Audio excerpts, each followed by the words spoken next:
ઉમેશભાઈએ જે કમિટમેન્ટ આપ્યા છે, ઓન મીડિયા કમિટમેન્ટ આપ્યું, લેખિતમાં બાંહેધરી આપી, અને ઉમેશભાઈ જાણે છે આમ આદમી પાર્ટીએ જે ઉમેશભાઈને આપ્યું છે આવું કોઈ ના આપી શકે. ઉમેશભાઈ સામાન્ય પરિવારમાંથી આવતો વ્યક્તિ છે. આમ આદમી પાર્ટીએ ટિકિટ આપીને ઉમેશભાઈને લડાવ્યા અને બોટાદની જનતાએ અદ્ભુત પ્રેમ આપ્યો. આમ આદમી પાર્ટીના મેન્ડેટ પરથી ચૂંટાયા છે. હું એવું માનું છું કે ઉમેશભાઈ ગદ્દાર માણસ નથી, એટલે ગદ્દારી નહીં કરે. રાજુભાઈ, એક છેલ્લો સવાલ પૂછવા માંગીશ કે અત્યાર સુધી એવું હતું કે ક્યાંક ખાસ કરીને કે વિસાવદરથી લઈને હવે 5 લોકો છે, એ લોકો વિધાનસભામાં પહોંચવાના છે, પણ એમાંથી ક્યાંક આમ આદમી પાર્ટીનો એક વ્યક્તિ ખરી પડી શકે એવી શક્યતાઓ છે. શું કહેવા માંગશો?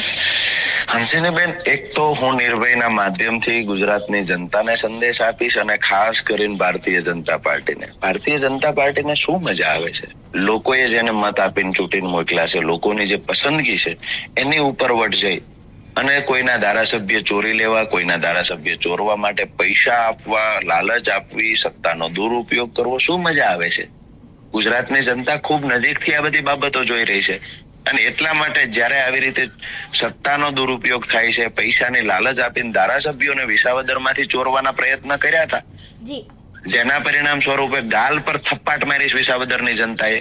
હું એવું માનું છું કે આવનાર સમયમાં ગુજરાતની જનતા જોઈ રહી છે કે કોઈ એવા ધારાસભ્યને ખરીદ વેચાણ, શું સિસ્ટમ છે? એપીએમસી માર્કેટ ચાલુ કર્યું છે ભારતીય જનતા પાર્ટીએ, ખરીદ વેચાણના સોદા કરે છે. કોંગ્રેસ છે તો એ પણ એની સાથે રહીને દલાલીનો ધંધો કરે છે.